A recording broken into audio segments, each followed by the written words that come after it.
Oiê! Tá começando mais um Bem Viver. Eu sou a Aline Macedo e te convido para essa boa prosa, que une os saberes que nascem do povo com os sotaques que guardam a memória do nosso país e as lutas que, de mãos dadas com o presente, semeiam futuros possíveis. Tudo isso unindo agroecologia, saúde, cultura popular e uma alimentação mais justa e saudável para todos. Bora nessa?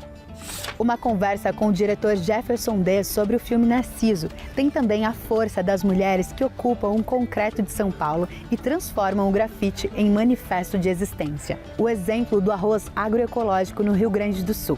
Uma viagem sonora por um instrumento ancestral que guarda séculos de história nômade da China. E tem também receita. Isso e muito mais agora no Bem Viver. Tem história que não começa na tela. Começa na falta do espelho, no silêncio de quem cresce sem se reconhecer nas imagens que o mundo diz serem belas.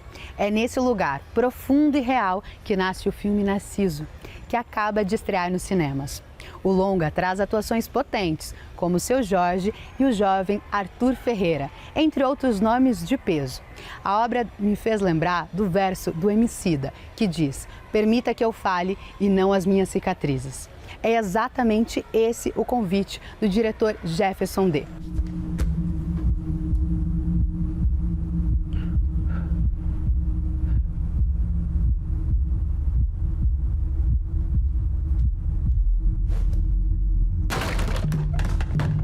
Uma bola de basquete mágica, um desejo e uma pergunta que atravessa a infância de muitas crianças negras no Brasil. O que significa pertencer? Quem é você? Ué, foi você que me chamou? Eu? Não, te chamei não. Sim, senhor. Você não acertou 3 cestas agora? Então, vai fazer seu pedido ou não vai? No filme Narciso, um menino órfão pede ao gênio que realize o seu maior sonho, ter uma família rica. Mas o desejo vem com uma condição: ele nunca mais poderá ver o próprio reflexo. Aproveitando o gancho do Narciso mesmo, do mito grego do Narciso, só que subvertendo toda aquela história do menino branco, menino grego, na verdade, né? E com essa característica eurocêntrica, e para falar das nossas questões da infância negra, né, no Brasil, e como é que a criança negra tem um grande problema na sua infância, que é a aceitação mesmo, né, que é não ter referências, principalmente na mídia, sobre ela mesma, sobre sua família. Então, e no nosso filme a gente começa a partir de um sentimento que talvez seja um dos sentimentos mais difíceis para as crianças e para o ser humano, que é a rejeição. Porque desde cedo, muitas crianças negras aprendem a se ver pelo olhar do outro. E nesse espelho, quase nunca se reconhecem. Se Narciso, na mitologia grega, é um menino que se apaixona pela sua própria beleza, ele é tão belo e que ele se apaixona por sua beleza, um garoto negro da idade do Narciso no Brasil, o nosso Narciso, é um garoto que ao ver a própria imagem, ele não gosta do que vê. O meu Narciso acha feio o que está no espelho, né? E por que ele acha feio? Porque tudo que ele vê no seu entorno, de positivo, de virtuoso, não é preto de pele escura. E tudo que ele vê de negativo, seja no cinema, na televisão, na grande mídia, tudo que ele vê de negativo está ligado às pessoas pretas. É nesse momento que o filme muda de direção. Ele deixa de olhar para o vazio e passa a escutar o que veio antes. Porque ninguém caminha sozinho. Mesmo no silêncio, há presenças que nos guiam. Narciso passa essa construção desse menino que sai da infância, ali também na pré-adolescência, e o gênio da lâmpada, representado pelo Seu Jorge, que não é um gênio da lâmpada, é Oxóssi, aponta a sua flecha certeira para os caminhos, né? Então ele funciona como um conselheiro, um irmão mais velho, né?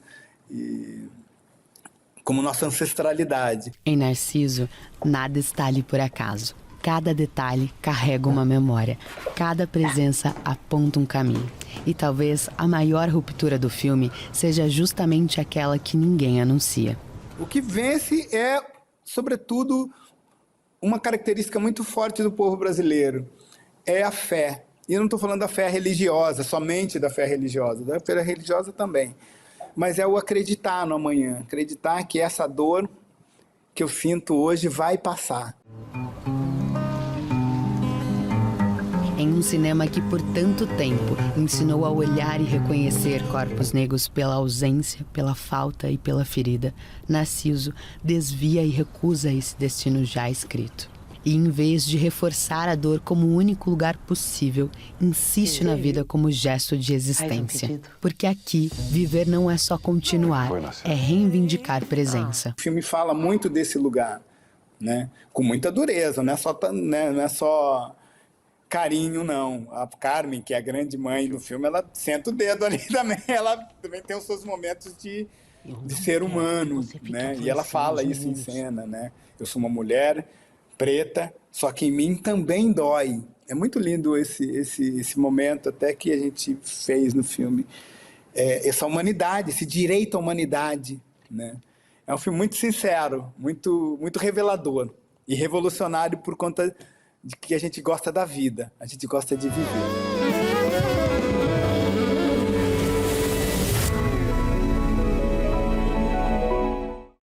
Um filme que lembra que existir também é um ato de coragem e, com a força de todo esse elenco brilhante, nos convida a despertar.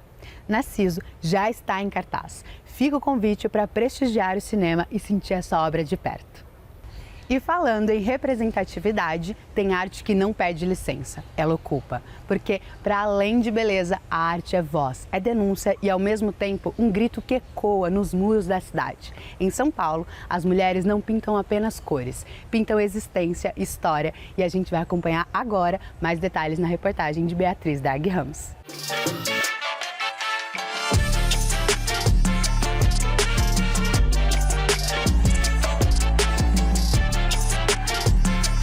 Se você vive ou circula pelo centro de São Paulo, já deve ter notado como as empenas dos prédios se transformam em telas gigantes. De tempos em tempos, a paisagem muda e novas mensagens passam a ocupar o concreto. Frases como "nenhuma mulher sem casa" e "resistir e ser livre" não são apenas estéticas. São ocupações de território que impõem a presença feminina na arte urbana da cidade.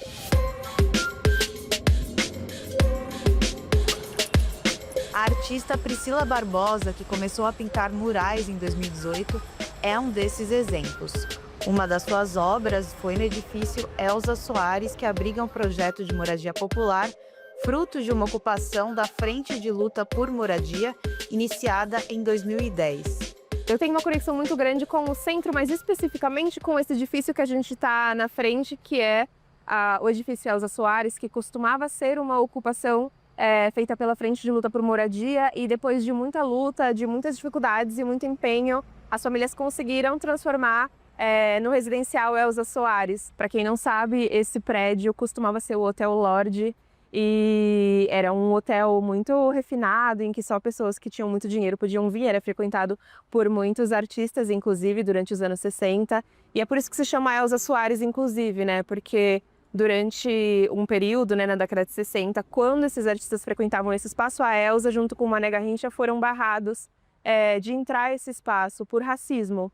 E por isso as famílias escolheram, na hora de pensar o nome do residencial, colocar o nome de Elza Soares. Atualmente, a Lei Cidade Limpa proíbe anúncios nas empenas cegas, mas a arte urbana conquistou seu espaço. Priscila explica que as pinturas gigantes na capital são viabilizadas pelo MAR, Museu de Arte de Rua. Mais do que um edital da prefeitura criado em 2017, o MAR é um fruto de uma mobilização histórica dos artistas de rua, que reagiram ao apagamento de murais e exigiram o direito de pintar a cidade. Mas para a artista, as barreiras do machismo ainda são um muro alto a ser superado. Tem uma coisa que acontece com frequência, que é quando eu muitas vezes trabalho sozinha e outras vezes trabalho com o meu companheiro fazendo assistência. E quando a gente está trabalhando junto, as pessoas que passam para elogiam o meu companheiro. Ele sempre fala: esse trabalho não é meu, eu estou fazendo assistência para ela. E a pessoa simplesmente me ignora, assim. Então ela, acho que fica sem graça e ela passa direto. Para a artista Marieba Albinotti, que atua na arte desde 2010, ocupar o centro é um ato de protagonismo político. Ver uma mulher no topo de um andaime, em um espaço historicamente dominado por homens, rompe o imaginário comum e gera representatividade. O que é o centro da cidade, né? O centro é como se fosse também uma analogia a um protagonismo, né? Então esse espaço, geralmente ele é reservado aos homens. Então toda vez que uma mulher ela ocupa um espaço que estruturalmente está reservado para os homens e priorizado para eles, eu acho que é de suma importância, né? Porque essa é a maneira que a gente tem de, consequentemente, mudar essa estrutura, enfim, trazer esse protagonismo para as mulheres de uma maneira que isso acarreta na representatividade das mulheres. Então, quando eu vejo que uma mulher ocupou o centro ou um espaço de poder, de protagonismo, automaticamente, eu acho que até inconscientemente, pensando de uma maneira até meio psicológica, enfim, eu penso que eu também posso, né? Porque eu me vejo representada ali. Essa força coletiva ganha escala monumental na Avenida Ipiranga, onde o painel de 250 metros desafia a fragmentação imposta pelo patriarcado. Ali, a união das artistas Mariana Marques, Cristina Pagnoncelli, Bruna Serifa e Marie Balbinotti transformou o muro em um manifesto visual. Mais do que embelezar a metrópole, a obra pulsa como um grito de resistência e união feminina, como comenta Marie.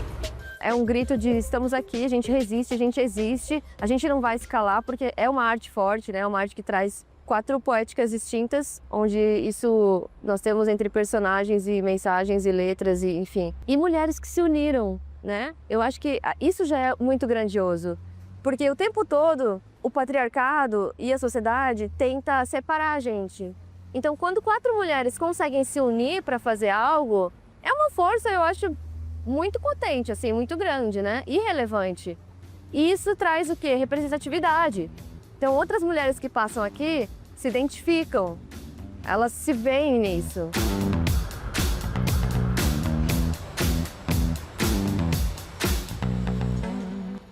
Você já parou para pensar que o que chega no nosso prato pode ser tanto um remédio quanto um risco? Hoje, a ciência já comprova que alimentos cultivados sem veneno têm uma concentração de antioxidantes muito maior, além de protegerem o nosso solo e as nossas águas. Em um cenário de crise climática, a agroecologia deixou de ser apenas uma escolha e virou uma necessidade de sobrevivência. A prova que esse modelo funciona em larga escala é a festa da colheita do arroz agroecológico no Rio Grande do Sul. Após os desafios das enchentes 2024, as famílias do MST celebram e reafirmam que a reforma agrária é o caminho para colocar comida limpa no prato do povo. Bora acompanhar mais detalhes na reportagem de Marcelo Ferreira.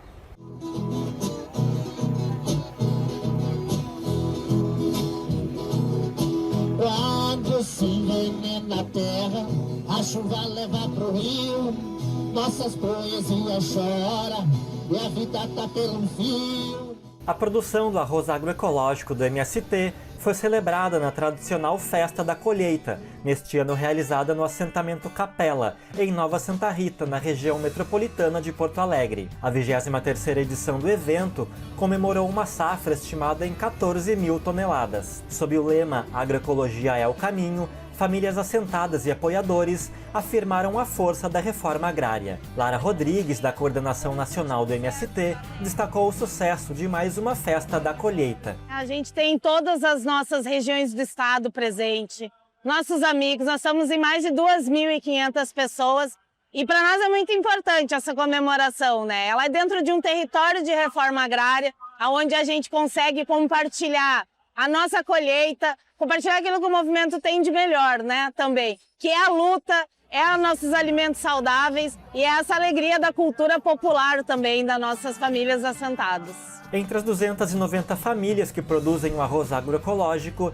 está Adnilvo Bosa, produtor do assentamento Capela. Ele destaca a resiliência dos assentamentos na superação após a enchente de 2024 no Rio Grande do Sul. Depois da tragédia climática que aconteceu devido a diversas situações de destruição da natureza pelo homem, a gente vem aos poucos se recuperando. O ano passado também a gente colheu essa quantidade, esse ano de novo, e a gente vem investindo nessa produção de arroz porque vê que é a saída. Por que é a saída? Para produzir alimento orgânico, alimento de qualidade, que é um dos objetivos do movimento. A festa iniciou pela manhã na lavoura, onde assentados e apoiadores acompanharam a abertura da colheita do arroz agroecológico. Prosseguiu na sede do assentamento com feira da reforma agrária, ato político e momentos simbólicos. A mística resgatou a luta pela terra, defendeu a solidariedade aos povos e homenageou lideranças históricas da agroecologia e da organização popular, como Frei Sérgio, que faleceu em fevereiro deste ano. Durante o evento, com presença de autoridades e parlamentares de esquerda, foram assinados convênios com o governo federal. Lara destaca a importância dos acordos para famílias de regiões historicamente atingidas por eventos climáticos. Nós tivemos 2 convênios assinados aqui, que são, os 2 visam esse projeto, né, da agroecologia, o fortalecimento da agroecologia, que é a produção de bioinsumos e também a formação de agentes que possam estar auxiliando, não só na produção, mas também na vida social dessas famílias, né, dessas regiões aqui. A força revolucionária dos assentamentos da Grande Porto Alegre foi destacada pelo dirigente nacional do MST, João Pedro Stedley. Eles vêm há 25 anos implementando a agroecologia. Para quê? Para produzir alimentos saudáveis para todo o povo. Seja o arroz, que é mais conhecido, mas também as hortaliças e outros produtos, frutas, sem agrotóxico, sem semente estrangeira. E agora eles estão dando um passo a mais nessa linha de ir modernizando as tecnologias dentro da agroecologia. Entre as novas tecnologias estão a usina de defensivos biológicos, já instalada no assentamento em Viamão, e a fábrica de adubo orgânico, que será instalada em Nova Santa Rita, além da adoção de máquinas chinesas de pequeno porte para os agricultores. Para nós, deixar de plantar o arroz a lanço, começar a plantar o arroz em muda, que é a grande tecnologia do mundo asiático, que permite praticamente dobrar a produtividade por quilo de semente plantado. Com produção que abastece escolas, cozinhas solidárias e a mesa dos trabalhadores, o MST mantém o ciclo do arroz agroecológico e o cuidado com o meio ambiente. É o que explica a Lara Rodrigues. A gente ainda está em processo de colheita e logo em seguida já começa todo o processo, né, da recuperação do solo em todas as nossas áreas, né, o nosso acompanhamento técnico nas áreas, né, de reforma agrária, nas áreas de lavoura de arroz, são constantes. Então a gente faz a colheita e já começa com o processo de preparação do solo para a próxima plantio e colheita.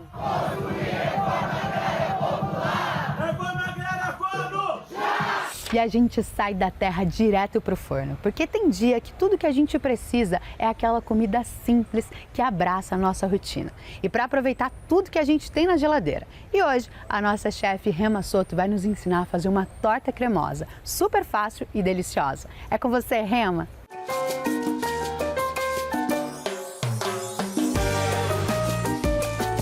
Oi, meus amores, tudo bem com vocês? Hoje a gente tem uma receita de uma torta cremosa. Ficou curioso? Vem comigo!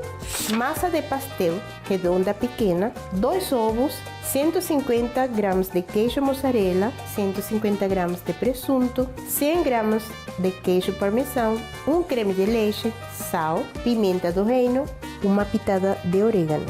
A gente vai começar nossa receita dando forma a nossas tortinhas. Massa de pastel redondinha pequena, é só colocar elas bem aqui e aí elas vão ter uma forma bem bonita, uma diferente da outra, parecendo uma flor. Dá para fazer com as crianças também. Realmente a gente pode fazer essa tortinha com aquilo que tiver. Pode ser um vegetal, uma abobrinha, uma cenoura, raladinha. Eu quis fazer com esse presuntinho aqui. A gente dá uma cortadinha, cubinhos, tirinhas, como você quiser. Queijo mozzarella, ó, do Armazém do Campo. 2 ovos, um sachêzinho de queijo parmesão, uma pitada de sal, nosso creme de leite e misturamos. A gente coloca o presunto, o queijinho, pimenta moída na hora. A gente mistura e preenchemos nossas forminhas. E a gente vai no forno 15, 20 minutos, dependendo do forno, a 180 graus. Coisa linda! Olha isso! E aí, para finalizar, eu gosto de orégano, então eu vou colocar uma pitadinha. Olha isso! Tá vendo o creminho? Como ele ficou? Um lanchinho rápido, fácil e realmente com aquilo que a gente tem na geladeira o tempo todo. Se você gostou, faz. Entra na cozinha com as crianças. Tá de bobeira? Faz um negócio, pode ser vegetal, pode ser milho, pode ser bacon, qualquer coisa. Marca a gente nas redes sociais, Rema Chef Sebre Restaurante, mas agora você sabe, né? Minha vez.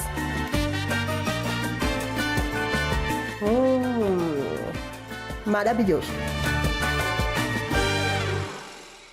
O som de apenas 2 cordas pode guardar séculos de história. No noroeste da China, um instrumento ancestral é o coração de uma comunidade que descende de antigos povos nômades. Mais do que fabricar essas peças, as famílias preservam uma história que vem desde o século XVIII, quando seus antepassados protegiam essas fronteiras na região.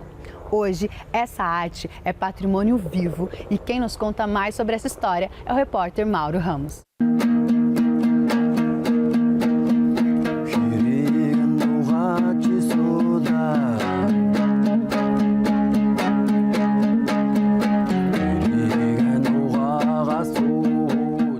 Ma Argheli toca o tovshur, uma peça importante da identidade mongol.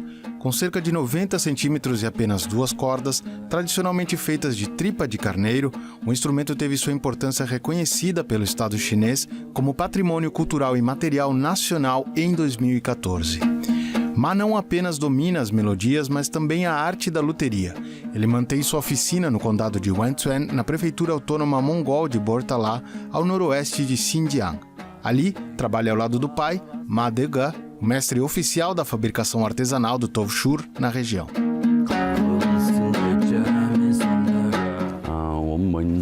Nossa etnia tem um dom natural para o canto e a dança. E sobre o instrumento, a vida nas áreas de pastagem pode ser bem simples. Depois de levar as ovelhas e o gado para pastar, não tem muito mais o que fazer, mas esse instrumento traz uma alegria musical enorme para a vida das pessoas. Hoje em dia, a gente assiste séries para passar o tempo. Naquela época, eles tocavam esse instrumento da mesma forma, como uma maneira de relaxar. Os vizinhos se reuniam, conversavam sobre o passado e o presente, enquanto tocavam. Só de dedilhar as cordas, sabe?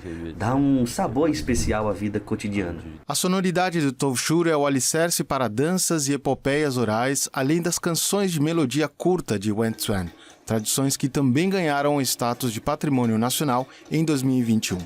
São composições leves, típicas de celebrações e encontros festivos. Na família de Ma Argheli, esse legado atravessa ao menos 3 gerações. O avô construía as peças, a avó dava voz aos cantos e o pai, até hoje, une a performance à construção dos instrumentos. Desde pequeno, meu pai tocava esse instrumento depois de cada refeição, porque minha avó também tocava. E meu avô fabricava esses instrumentos. Com essa influência, meu pai tocava todos os dias. E nós crescemos ouvindo as melodias o tempo todo. Até a peça que acabei de tocar, para falar a verdade, aprendi sem precisar ficar observando os outros o tempo todo. Veja, meu pai começou a aprender a fazer instrumento com meu avô, ainda jovem. A produção de um tovshur começa muito antes de qualquer ferramenta tocar a madeira. O artesão escolhe cada peça com critério. Pinho para a tampa, bordo para o braço e madeiras mais densas como salgueiro para as tarraxas. Se a madeira trinca, é descartada, porque qualquer fissura compromete o som. Não é um processo lento por natureza, mas exige atenção em cada etapa. Antes de se dedicar integralmente ao ofício, Margali era barbeiro. Naquela época, a produção familiar era modesta, limitada a 4 unidades mensais. Tudo mudou em 2015, quando a alta demanda de encomendas fez seu pai pedir reforços. Veio um período em que meu pai recebeu um lote grande de pedidos que ele não conseguia dar conta sozinho. Foi aí que ele me pediu para ajudá-lo como aprendiz. No começo eu só trabalhava em componentes pequenos, peças menores do instrumento.